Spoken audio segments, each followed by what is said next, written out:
Say that really loud. Ready, go. I'm Yanis. And I'm Victor Reeser.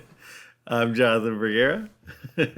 This is Indies Nuts, the podcast where we often review indie games and play them, tell you how they are, so you don't have to, unless they're good. We are here with our newest episode, brand new review. Let's talk about it. What are we talking about today, Jonathan? We are talking about Unbeatable White Label. This is, if you guys remember, an early access game that's going on right now. It is free. You can try it out right now. Just download it on Steam and play it. He was talking about something else. He has okay. Victor is talking to his daughter, and it's very distracting. At any rate, we are going to be talking about Unbeatable White Label. This is, again, an early access game that we picked up for free, as you can as well right now. That's right. It Por nada. Por nada. I don't for think your that's not correct. My Spanish is terrible, but I know that's not correct. Look, man, I only got so much going on up here. Spanish, it was never a class I ended up. I don't know how to say sorry in Spanish. I think you said for your welcome. Is that what you said? I'm pretty sure. At any rate, it is a good game. We can give you that right off the bat here. So 100%. Good to play a game that was actually fun. Immediately attracted to this game from the art style. The art style is amazing. I think we mentioned in the preview episode that it gives off these very heavy, like, Fooly Cooly vibes to it. Like, yeah. And yeah. Hook me up. Looks great. It's a great looking game. The fact that you can play it for free is cool. And I was expecting to go into the game and get like one or two songs, but there's like a pretty substantial song list on the game right now that you can play. It's a full album too. Yeah, it's a lot of fun. The songs they're really emotional, and every time you start, some of the songs are remixes, to be fair, of the main songs that are going to be part of the story. And every time you bust open a new song and play it without changing the settings so that you can't like cheat your way through it. It has a little story feature for it, where it gives you like a small vignette. You're sitting there loading with the silhouette of your character that you kind of move around, and then it goes through something related to it. Like there's a song about a diary, right? And so it talks about, the girl's talking about how, she's going through what she keeps track of and her memories of something. It's very emotional. You paid and a then lot the song more itself attention is to great. The lyrics than I did. Okay, so I bought the soundtrack too, after playing just a few songs, because actually, I shouldn't lie. I'm sorry. It's almost Christmas. My friend bought the soundtrack and gave it. He bought it for me because he's such a great guy. After watching me play the game, I do not care about Victor that much. No, he doesn't. Yeah, he doesn't play video games either. That's all. It's actually green screen. Yeah, this is actually fake. If I move my hand, it'll look like Victor's and just show you my shirt that's hanging in the background. He's reading a teleprompter. So the controls are also so simple. Yes. Yeah, the way that this game plays is essentially you have these enemies, if you want to call them that are flying at you from either side. And you have very simple controls. It's either just up attack, down attack on either side. And you just have to match it to the beat. Sometimes you have to do stuff like hitting both at the same time. Or one feature that was really cool is that sometimes when the enemies are flying at you at the top or at the bottom, you can like hit them and they'll like fling up in the air. And then you have to also time a follow-up hit as they fall through another zone, which I thought was like a pretty cool touch that I'd not seen in a rhythm game before. Right. But it plays very easy. Like I'm not good at rhythm games. I'm the kind of guy that like I played Guitar Hero on like normal, like maybe hard if it was an easy song. I'm terrible at it. And I usually am pretty bad at these kind of rhythm games. But even for me, it was pretty easy to pick up, pretty easy to play.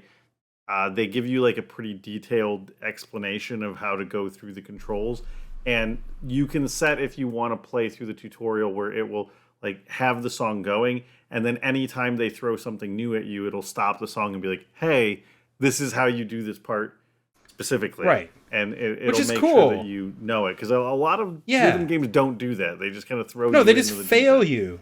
Yeah, You know, exactly. and that's a cool feature. You can turn off failing. You can turn off. You can. Yeah, you can. It won't keep your score if you change some of these. Like, it won't allow you to have like a scoreboard score. That's fair. But what Yeah. it does allow you to do is play through the Play game, the game. and even Yeah, on yeah. difficult settings, if you want to improve going through it instead of just having to throw yourself at it and grind it out really difficult. It takes a lot of time. It's kind of like a training wheels, sort of like a training Yes. program, right? If you want to set Yeah. it up that way. Great feature, dude. And It's like, I why actually haven't more rhythm games done this? I actually Pretty did cool. go back through. So I played a few songs with some of the controls changed so that I couldn't fail. And then when I felt confident, I did go back through a few of them and replay them normally just to see if I could do it. And yeah, it helped out a lot. It gave you the Yeah, opportunity to learn the songs a bit. I would also add that the way that this game is presented, not just the art style, but like the whole aesthetics of like the menu system and the way that stuff is presented to you is pretty cool. I know when you're like scrolling through the songs, it has like this like Walkman, and you're like flipping through cassette tapes, and then when you the yeah, cassette tape will like disassemble, and then like while you're looking at the stats, and it's kind of cool because it has not only the song, but like it'll have all the information about like the high score that you've had, as well as like what percentage of the notes you've hit in the past, which I thought was cool to have that information like right up front.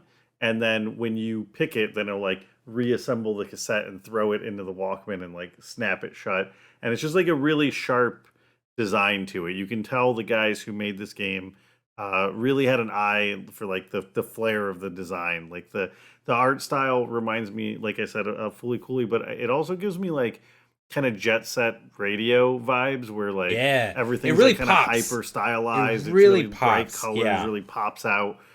Really cool looking game. I think it's worth playing just for the aesthetics of it alone. It's a very yeah. beautiful game.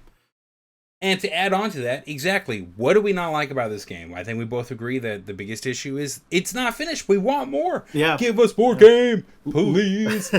Literally, the only major complaint that I had was that in the beginning of the demo, or not demo, it's the game, but like in the beginning of the game, there was kind of this open world part where you were like walking around and like talking to your band members and stuff, and it seemed really cool, and I was like genuinely wanted to know what was going to happen, and then that's all you get. There's no more of that Yeah. story.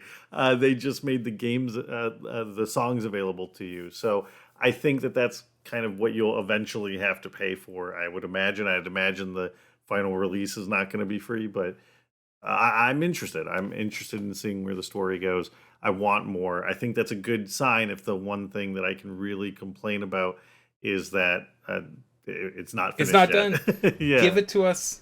There Yeah, there dude. were a Agreed. few other things that I would say I did have an issue with. One was just a small minor control thing. I don't know if you can change this or not, but the confirm button when you're going through menus is F, not E or space, which I think it would normally be, which just felt a little bit awkward to me. So I don't know if they'll change that in the future. Not a huge thing. You're only really using it when you're scrolling between songs, but not great. It's weird to me that they would choose F as the button for that. I did have Yep. a couple of minor One bugs. second, Jonathan. Jonathan. Good. Sorry. I gotta take Lemon. She's gotta go to the bathroom. Sure. Pretty much It looked like you walked out of the fire. That's only on your Victor- screen, by the way. Victor That's not on stepping mine. out Don't of worry. The flames of. I commented on it earlier in the video. That's too. so funny. All right, I'm good to get back in. But yeah, it just looked like you like Victor walking out of hell. All right. All So right, you're saying guys. like the Oh, sorry. Go ahead. yeah. What were you saying, dude? I don't remember. Oh You were no, saying something. sorry guys, we're back. We had to take a small break because Victor's daughter needed a bathroom break real quick. Anyway, I was gonna say the only other thing is I did have a couple of minor glitches in some of the menus where it like didn't load something properly or didn't open up what I was expecting it to. Very minor stuff. Just closed out the game, reopened it, and it was fine. Game loaded very quickly, so it didn't matter. But again, it's not done, so I'll give it a pass. You know, if it still has those Oh yeah. issues when it comes out, then obviously that's a problem. But I can say overwhelmingly, I had an excellent experience with this game. I'm not typically a rhythm game guy, but I would definitely give it my seal of approval. Play it. You've got nothing to lose. Literally, it's free. Go play it right now. I agree. Do it. And then you come back on here and you're like, hey, we agree with you. We want you to play this game after it's fully released. You just get on that studio's horn. You hit up their Twitter. You hit up their socials. You hit up their house. Find their address. Dox them. Go there. Wait outside. Say, why isn't this done yet? Yeah. Okay? Harass them. Make them regret getting into game design. Don't do that. That's what we obviously. do, right? Yeah, but That's what you know, good gamers do. I did look up the studio, you know, and the people behind it, and it's a team. I think there were about 8, maybe 6 or 7 dedicated members of the team with a lot of, you know, supporting artists and contributors. They to might the be project supportive. overall. You don't know. I hope so. I hope they're They supportive lift as each well other as up. supporting. They're the wind beneath each other's wings. You don't know. It's likely. I think it's more than likely. You don't get a So, game across the finish line without family, dude. not with that attitude. Yeah. Dominic Toretto is like he's on there. Looking down man. with approval. At any rate, yeah, check it out. Play it. We do have Yeah. another game lined up that we're going to take a look at here soonish. We might have a little bit of a delay on that because of the holidays, but Travel time, we baby. will let you know what happens with that. So keep That's an right. eye out for it. Look at it, and yeah, we'll catch you guys next time. Thanks. Usually, you Bye, say everybody. first. Peace.